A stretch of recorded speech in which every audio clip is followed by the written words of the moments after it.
At this point, we're going to bring on a number of speakers, panelists, including Kathleen. The panelists to discuss what are the next steps. Where are we going from here in biochar? What do we look to for the future? We'll be talking here for about the next half hour. And as panelists, we have Dr. Carlos Rodriguez Franco of the U.S. Forest Service, Harry Groot from Dovetail Partners, Ron Alexander from Alexander and Associates, Chuck Hagberg from Ecotone, Kathleen Draper, whom you just heard, and myself. And I think what I'd like to do is lead off with Carlos. Carlos, we've been working for a couple of years looking at ways of moving biochar forward, particularly in forestry, but you've also helped us reach out to the Soil and Water Conservation Service and other organizations. What are your thoughts at this time as to how we should move forward, or where biochar can go in the near future? Good morning, everyone. Thank you, Tom. I have been thinking a lot about what we should be doing from the Forest Service, or from the forest resources point of view, about how we can preserve our forests, our natural resources, produce biochar, and promote many, many benefits. So when we speak about sustainability of natural resources, we should take into consideration the three pillars, which are economic, social, and environmental. What for me is the meaning of sustainability is what we have in the mission of the Forest Service: provide sustainable, good services for the present and future generations, conserving the health, diversity, and productivity of natural resources. This is not the official version. It's something that I really like to transmit to everyone, how important is sustainability.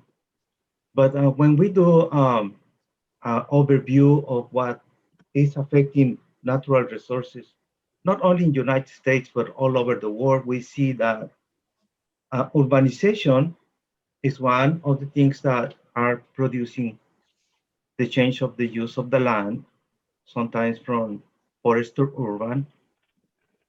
And when we see that more than 80% of the US population now lives in centers or metropolitan areas of 50,000 or more, and these population centers are requiring good air quality, water quality, and quantity, and other ecosystem services. Globalization, any decision that we do in forest management will affect in many ways environment, social, and economic decisions, not only at local, but also at global scales.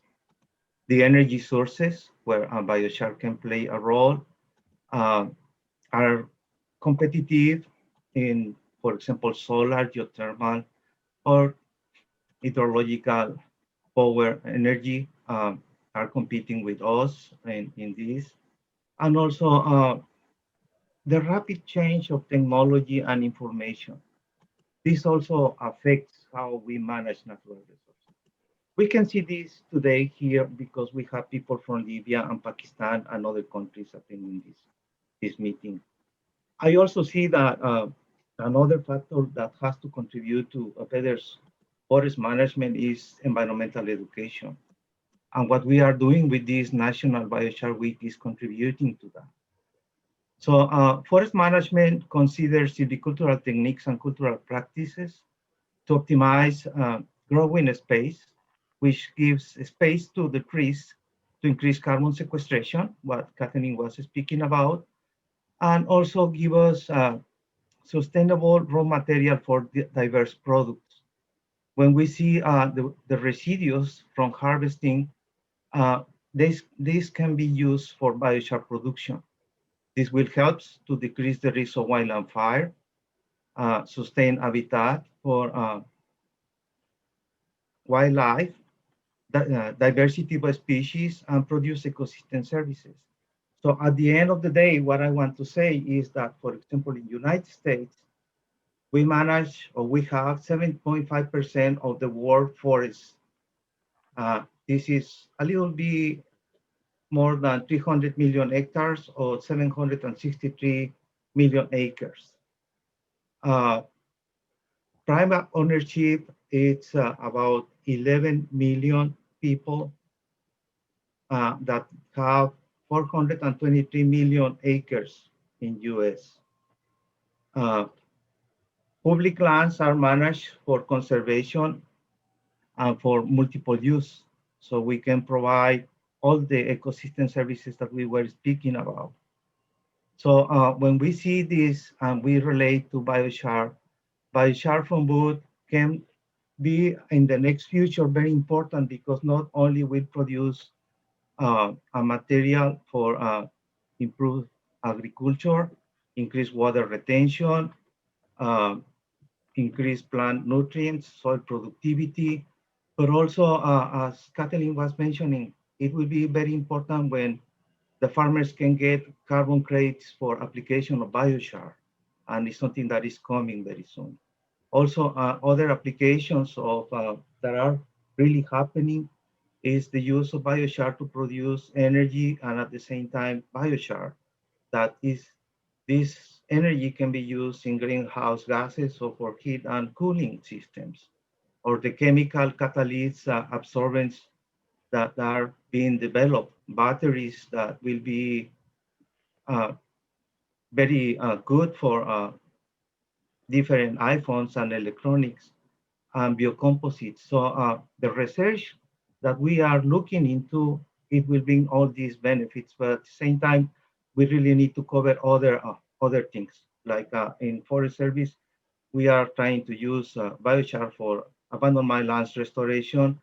We need to work in monitoring systems to see how the evolution of the application of biochar is recovering these soils and revegetating them. So also we are trying to do the same thing with places where wildland fire has occurred, so we can recover and regenerate those forests faster. So there is many things that are coming into the next future, and this is one of the first times that we are speaking about that, and we hope we will continue doing it. Thank you, Tom. I hope I didn't take too much time. No, thank you, Carlos, and thank you for a great overview. And I think that a lot of the things that you discussed, the statistics and the scope of it, occurred to me as you were talking. The similar kinds of components also relate to our agricultural sphere and also to our urban built environment. And what we need to do, I think, in the biochar community is to be a little bit more clear and directed to see the kind of energy happening in agriculture and the urban built environment that that you've shown in the forest environment. And I think I'd like to move next to Harry Groot of Dovetail Partners with some experience in biochar markets. Harry, do you have some opinions to share with us this morning?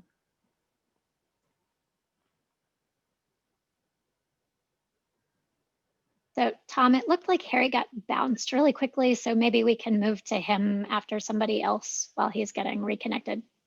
Okay, well, on the market theme, Ron, let's move to Ron Alexander. We heard from Ron earlier about the biochar market strategy. What are your thoughts about where we are and how we should move forward? Well, I think improved coordination within the industry is really something key. Frankly, strengthening the USBI, I really think is a key. What we found in other, what I would call recycled organic industries, is there needs to be an understood voice of the industry to kind of drive initiatives forward, raise money, things like that. And then to have really smart discussions about standardization, as well as kind of a national marketing focus, which is not a simple thing to do, you know, but understanding that there are different directions that different producers are going to go and take, and but there may be a way to coordinate it in such a way that we're spending research money and other monies more appropriately or more efficiently. Do you have a particular idea about how we can get started on that road? Yeah, you got to find a You got to find a sugar daddy for the industry. I don't know one, perhaps for myself. My wife found one in me, but I'm a different scale of sugar daddy, sadly. But I do think if the Forest Service, for instance, if there's a way, I mean, the U.S. composting industry, Procter and Gamble, back in the early '90s, because they were concerned about landfill costs that never skyrocketed the way they thought they were going to. They ended up being a funder for about a 5-year period of 3 major national composting associations. And people, that's a long time ago, because I've been in the industry for 35 years. People have forgotten that. But without that seed money, we could not have driven the industry forward. And that money seeds people who were skilled to chase additional monies that are needed. But without getting past some of these arguments of what is actually biochar, and what should the definition be, I deal with that issue, and we have a problem with our national fertilizer and soil amendment registration people. We need to fix the definition. We need to decide that some type of categorization is very, very important. So we're not talking silly about the products. I mean, we have to be able to differentiate them so we can say, this is better for that market world, this is better for that market. And without fixing some of that confusion, it's really, really hard. I work in the world of specification. The specifiers are not jumping on the bandwagon unless we get our stuff in gear. Well, and that's a great transition. And first to comment, I think that pattern of support from principal producers, industry, the associated companies that provide equipment, the engineering companies, these are the companies that I've seen drive associations in wood products and energy and food production and other various sectors that I've been working in. And I guess on the specification side, let's move to Chuck Hagberg, who specifies biochar for projects as a civil engineer. Chuck, what are your thoughts at this point? Well, I'd say that, Ron is correct on the specification, particularly when it comes to government work, public sector work. That's where it's most critical. If you're working in the private sector for industry or manufacturing or some of those spaces, then they're not as locked up on it. Although if it's perceived as a new technology and their permit, there's restrictions, they may not be willing to take the risk without proof of concept. And so shutdowns and fines are not a pretty thing with regulatory agencies. So some of the stuff that has been done, particularly on the West Coast, has been through some private sectors. Nonprofits, they can generally be a little bit more innovative, particularly if it's a design build project. That's kind of the space that we sometimes get some of the biochar uses into in that area. But the linchpin is really the regulatory agencies. The educating of them for them to understand it. We all know that there's lots of biochar projects happening that are not talked about. No data is being collected, or if it is, it's being held pretty tightly. And it's the fact of seeing it done throughout the nation that gives the agencies more comfort. In the Chesapeake Bay, it's been a bit challenging. It kind of gets hot and cold as it relates to the interest.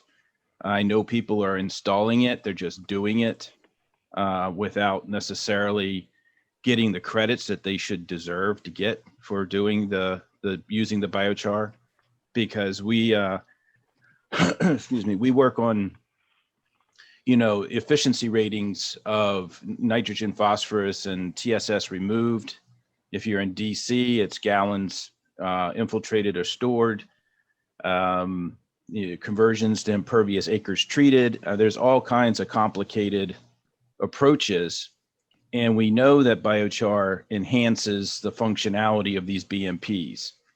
but oftentimes it's difficult to measure it. And so the research is important, but we get stuck into the cycle of constantly researching and never moving to implementation and crediting for it. And so that becomes a challenge. Some ways to work around that is some full delivery, public-private partnerships. I know Dominique will speak about those a bit this afternoon. Performance-based contracting.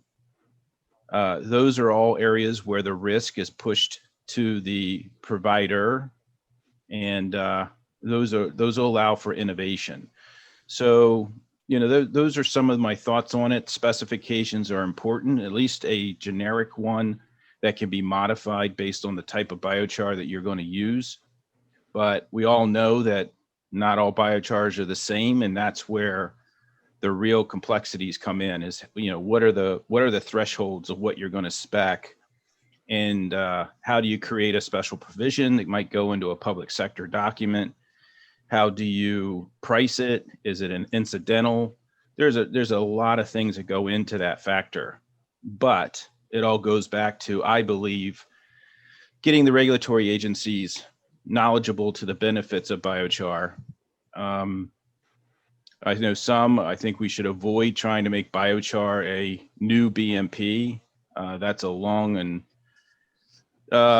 complex process when we all know that it's a catalyst or an enhancer to the functionality of existing BEPs. So at this point, there really is nothing stopping us. It's just whether you want to be the pioneer and you have clients that are willing to say, yep, I'm willing to pay a little bit more because I know I'm getting the benefit of it. And that's with tight dollars today, that's a bit challenging. So, and the other last thing I want to say is that when you do find visionaries within your government sectors, you have to move quickly because they don't stay static. They move. They are elected officials that may not be there again. We've experienced that. We had a champion in the EPA with Dominique before the administration changed. The interest in biochar was no more. And of course, now Dominique has a much better position at a really wonderful company. And you kind of lose that momentum. So you have to recognize that the window is only open for a season for those that are the pioneers and visionaries in your regulatory agencies and local governments. So that's pretty much my thinking at this moment. Well, thank you. No, a great perspective. And I think that you brought up a couple of things of interest. One, in many cases, it's not that biochar is prevented from being used. It can, in some states, for example, state of Washington, be used as up to 35% of the organic matter in a roadside application. But I think the important point is that we're kind of shoehorning it in around it and using things like the nitrogen and total suspended solids and other kinds of things to try to meet those targets. We're not clearly specifying biochar or biochar products as components, and I think that's where we need to be. And I think your point about the longevity of people in government is also extremely important, because we find that even with private companies. You'll have somebody come along who will be a champion of biochar for particular applications, but that person, typically, if they're aggressive, they'll only be in that position for about 3 years, and then they move on. And then now you have to educate somebody new. So that's just sales and the part of the process. But I think that as a community, we need to be prepared to deal with those issues and have, for example, policies, specifications. We need to do the groundwork of developing that sort of background information we need to be able to pull a trigger when it's appropriate on these things. Well, I think that, again, we do a lot of education at USBI, but are we always educating the right people? I mean, that's a question that has to be asked. The top of the pyramid, or the folks that are making the decisions on the permits. So, and those that are speccing it in particularly the public sector designs, And we, engineers by their very nature are fairly conservative and cautious. I mean, their stamp and their seal is pretty valuable to them. It's like a licensing for a doctor. You can't practice much without it. So we have to understand we have to respect that, and we need to provide solid specifications, characterization. How are we installing it? How is it monitored for and monetized, right? So that's all important. The regulators, being in the industry for a long time, I remember back in the days in the 90s when stream restoration was like, oh my gosh, are you guys crazy? You can't geologically accelerate stream, patterns and processes and functions.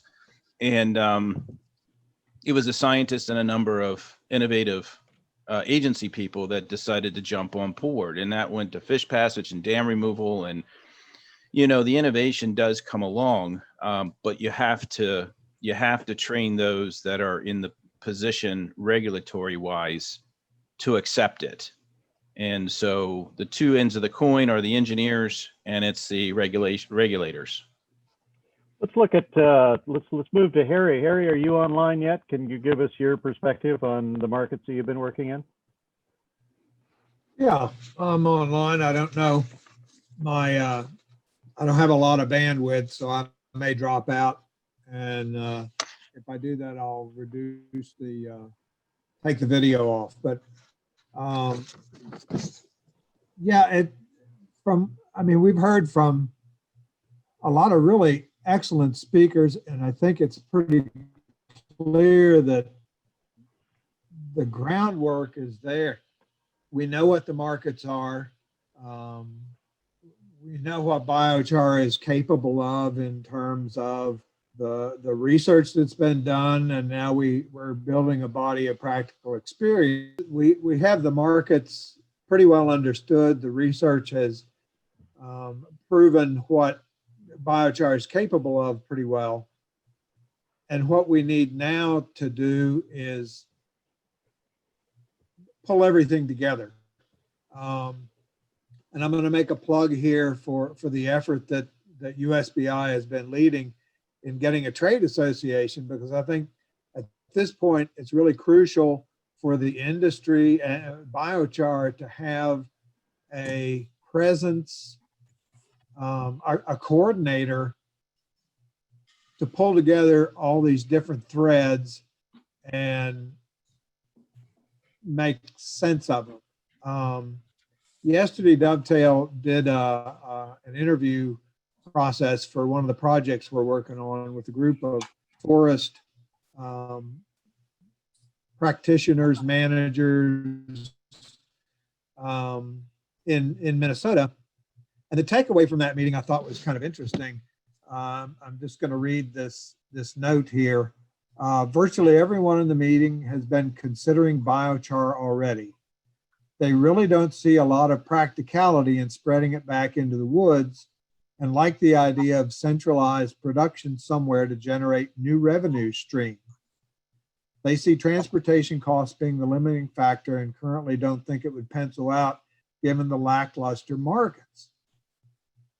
None of this is a surprise. I mean, we've heard this many times before. And I would encourage everybody listening to send some dollars into USBI so we can get a coordinator to start pulling together the research, the market studies, the policy, regulatory aspect too. So I'll stop there. Well, thank you, and thank you for your recommendation. That's something we all feel.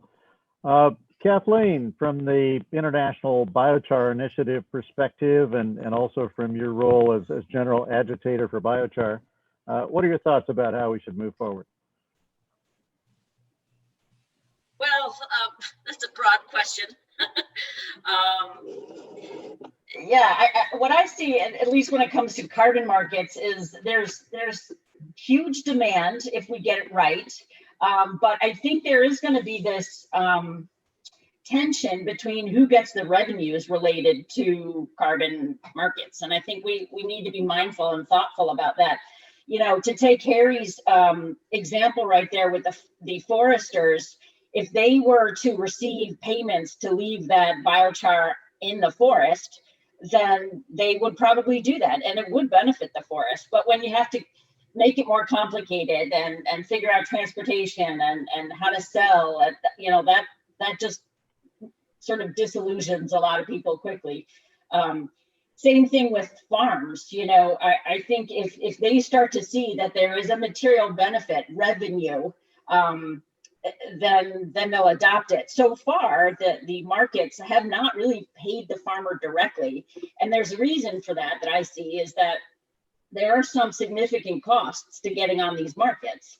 And if you're just putting in, let's say, 10 tons of biochar, even 100 tons of biochar, it's not economically feasible. So that's why they're looking at the what they call project developers, but it could be a biochar producer, it could be a reseller. So I think we need to think those types of things through so that we are leveraging this finance opportunity. On the flip side, I think there are still markets to be explored. You'll see behind me, I have 6 bags of super sacks of biochar, half of which just went into my septic system.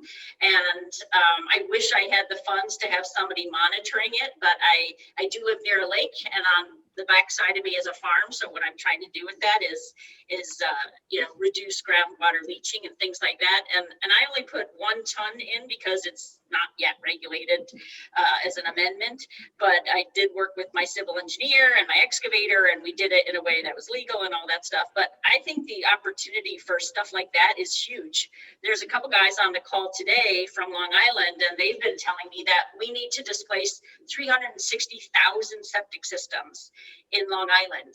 Imagine what kind of demand that would create for biochar. So I think we ought to still keep our eyes peeled for new opportunities like that.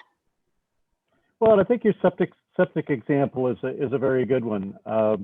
You know, we have one of the challenges we have with a lot of applications that we have demonstrated in various ways, and there's a lot of informal applications of biochar, but we do a very poor job of developing the data. And I go back 10 years to the director of the Washington Department of Ecology Stormwater Division, who told us, he said, look, if you are waiting for us to develop standards for biochar, you're going to wait forever. He says, go find somebody with a problem, somebody that needs a problem to be solved, like, you know, a septic system in Kathleen's backyard, but take the data.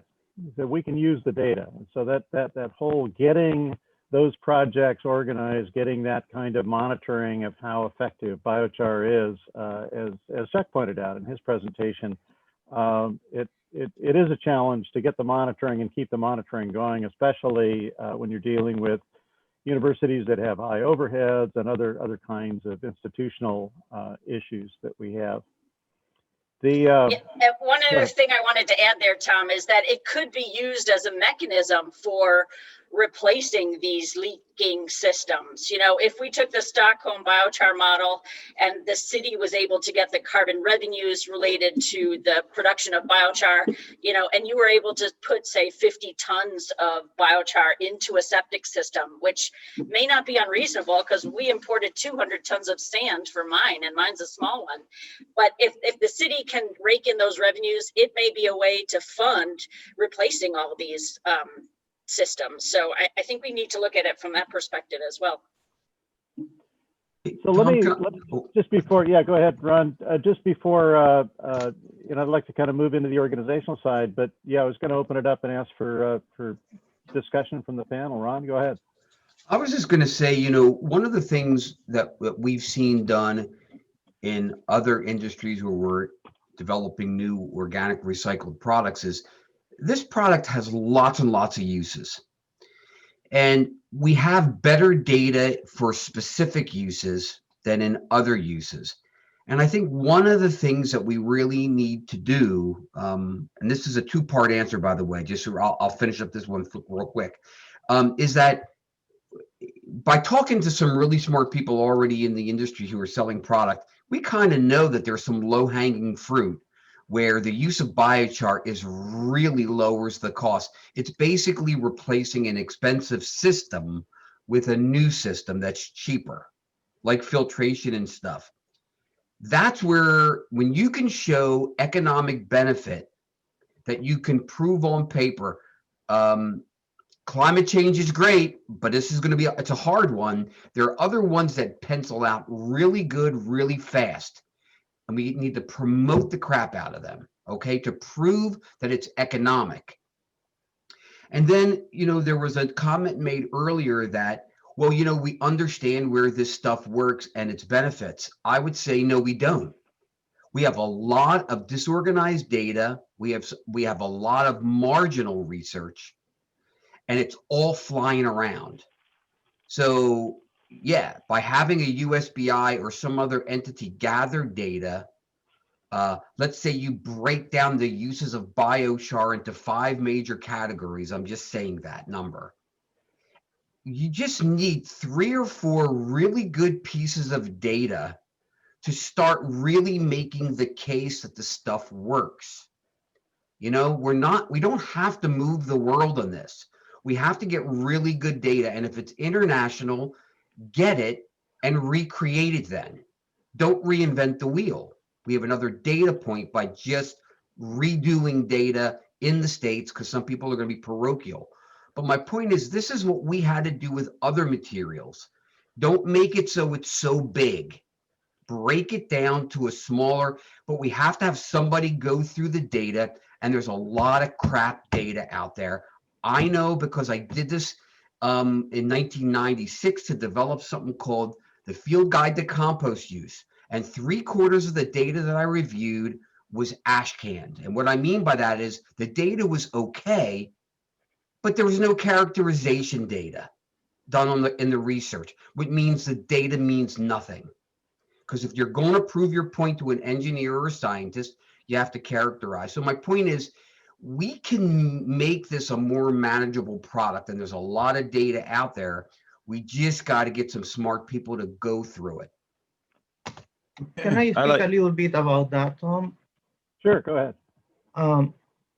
I recently was working with Dave Umbros in a review of the use of biochar for abandoned mine lands. And then when you start to look into the science that has been published during the last 10 years, there has been a boom in research in biochar. You can find easily 16,000, if not more, publications related to biochar. From those, there are many in agriculture about different aspects of biochar, different feedstocks, different technologies, different properties. And then the main advantage now in publishing in science is that you have to add your data and make them available for other people to check your experiments and run also the statistical analysis and check your work, and also to add those data to new work. So this is changing constantly. What I have seen also, it's a boom in reviews on specific topics. And then if you look for them, you will see what are the main advantages, pros and cons of use some kind of biochar in certain applications. So what I'm trying to say is that we need a clearinghouse that looks for the best publications, and then from that, do some kind of recommendations about practical recommendations about the applications of a specific biochar. So that's what we are working on in my side. Well, and that's something that, that's a good segue into the topic of the organization. One of the things that the Forest Service support has helped us to do is provide technical support to people in the biochar community. And basically what we've done is we don't say this product or that product. We say these kinds of, this is the direction you should look. And we try to point people who are looking to apply or even sell or make biochar to a range of products and area. We also point them to the research. these kinds of things take funding, and this is a change in the mission, if you will, or the activities of the US Biochar Initiative. Just as a little background, I'd like to thank Ron Larson and Jenna Levine, if they're on the call, for organizing in 2009 the first North American Biochar conference that we had in Boulder, Colorado. And Andrew Harley talked about that meeting, and others have referred to that meeting as kind of a liftoff point. In 2010, a number of us meeting in Rio de Janeiro on an IBI, at an IBI conference, decided that we needed an organization that would focus on North America, Mexico, the US, Canada, because of the different needs and so on that we had compared to other parts of the world. And so we organized the US Biochar Initiative. And for the next 5 years, or 5 or 6 years, the USBI kind of became we saw it as a host for conferences, with the primary objective being networking. Let's get academic folks and others together and talk about biochar, share research, share experiences. And I think that worked very well for 3 or 4 conferences that we held. In 2016, we had slightly more demands. We decided to expand the discussion and open it up to other sectors. So we deliberately went out and we brought in biomass energy folks, more agricultural stakeholders, and other folks brought into the community, into the conversation. And so during a third of biochar producers, biochar equipment suppliers, biochar consumer stakeholders, we also had about 10%, even though there were travel restrictions, we had about 10% of the participants were policy folks. And then following on that, we got a little more specific in 2018 with the conference in Wilmington, looking primarily at water treatment, and the Delaware watershed, for example, the Chesapeake Bay application. Again, we brought in a water sector, a water component that we hadn't had before. In 2019, last year, we met in Fort Collins. We had the Banner project, which was looking at what to do with beetle kill, potential carbon sequestration from that. I think we've made advances at every step. And I think that now what's happened over the last year with the large number of workshops, presentations, the outreach work we've done, is that we've now become an organization that has demands far greater than our potential from the point of view of an organization. And we need to change or morph into, as Ron and others have suggested, some kind of an association, whether it's an industry association. It's got to have some meat behind it. And we need to have the kind of budget that we need to be able to, instead of on a volunteer basis, to really run an organization with with staff that can handle the kind of load of information exchange and that kind of thing. So really where we are at the discussion point, and we've been wrestling with the USBI board for the last year or so, is okay, where do we go? How do we do this? And what kind of support do we have? And I think that the interest, the participation in this forum has been outstanding. And I think that what we'll do is reach out to this community to look for support to move forward. And as a tickler, to sort of inspire that, what we'd like to do, I think, is close this panel. And thank you very much for the for your panelists and your suggestions. Again, these recordings will be online for people to go back to, and we'll take these recommendations seriously as we move forward.